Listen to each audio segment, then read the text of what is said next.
નમસ્કાર ખેડૂત મિત્રો, સ્વાગત છે તમારું ધાર્મિક ડિજિટલ વર્કમાં। ખેડૂત મિત્રો, ફરી મળ્યા છે એક નવા વિડીયો સાથે। તો આજે આપણે વાત કરવાના છીએ કે તાર ફિનિશિંગ યોજના માટેની માહિતી।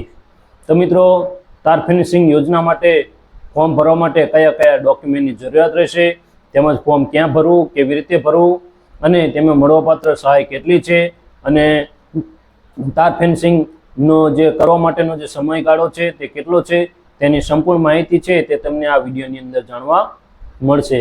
તો મિત્રો, વાત કરીએ તો કે આજે ભૂંડ અને રોજનો ઘણો બધો ત્રાસ જોવા મળે છે। તેના કારણે ખેતરની અંદર ખેડૂતને ઘણું બધું પાકનું નુકસાન થાય છે।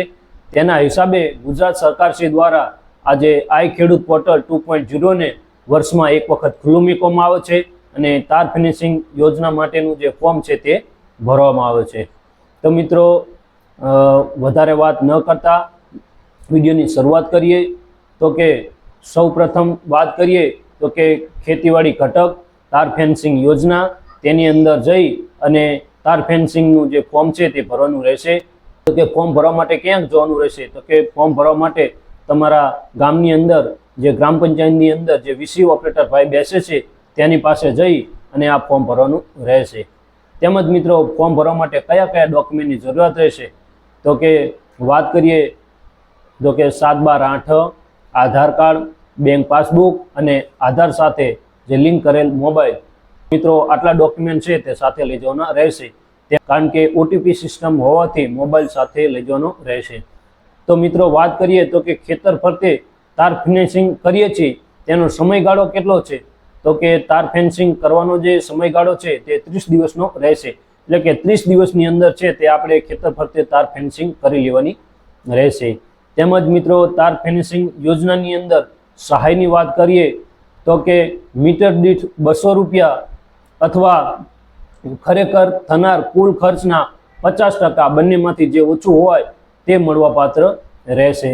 તેમજ મિત્રો, થાંભલાના ખાડાનું જે માપ છે તે 0.40 મીટર લંબાઈ પહોળાઈ અને ઊંડાઈ 0.60 મીટર રહેશે। તેમજ મિત્રો, થાંભલાની જે ઊંચાઈ છે તે 2.50 મીટર રહેશે। તેમ થાંભલા છે તે કયા માન્ય રહેશે? તો કે સિમેન્ટ કોન્ક્રીટના અથવા લોખંડના પણ ચાલશે। તેમજ મિત્રો, જો તમે એંગલનો ઉપયોગ કરો છો ત્યારે તેનું જીએસટી વાળું પાકું જે બિલ ઓરિજિનલ છે તે ફરજિયાત સાથે રાખવાનું રહેશે। તો મિત્રો, આ વાત થઈ કે તાર ફિનિશિંગ કરવા માટે ની માહિતી છે તે તમને આ આપવામાં આવી છે। કે મિત્રો, વાત કરીએ આજે ખેતર પર જે ઘણું બધું નુકસાન થાય છે તે તાર ફિનિશિંગના કારણે નુકસાન થતું અટકી જાય છે। તો મિત્રો, આ યોજના છે તે ગુજરાત સરકારશ્રી દ્વારા જે બહાર પાડવામાં આવી છે તે સારામાં સારી છે। તો મિત્રો, અમારી ચેનલ ધાર્મિક ડિજિટલ વર્કને સબસ્ક્રાઈબ કરો અને બાજુમાં આપેલ બેલ આઇકોનને ઓન કરો, જેથી કરી નવા વિડીયોની નોટિફિકેશન છે તે તમારા સુધી પહોંચી શકે। અને જો મિત્રો તમને આ વિડીયો ખૂબ જ ગમ્યો હોય તો વિડીયોને લાઈક કરો, તેમજ વિડીયોને વધારેમાં વધારે તમારા મિત્ર સુધી શેર કરો અને ચેનલને સબસ્ક્રાઈબ કરવાનું ભૂલશો નહીં।